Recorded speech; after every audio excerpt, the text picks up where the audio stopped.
also cause something far more destructive: the solar wind.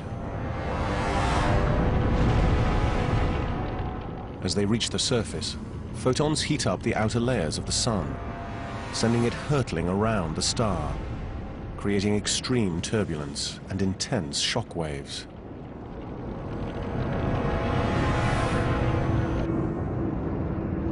It's so violent, we can actually hear it. Picked up by the orbiting SOHO satellite, this is the sound of the sun.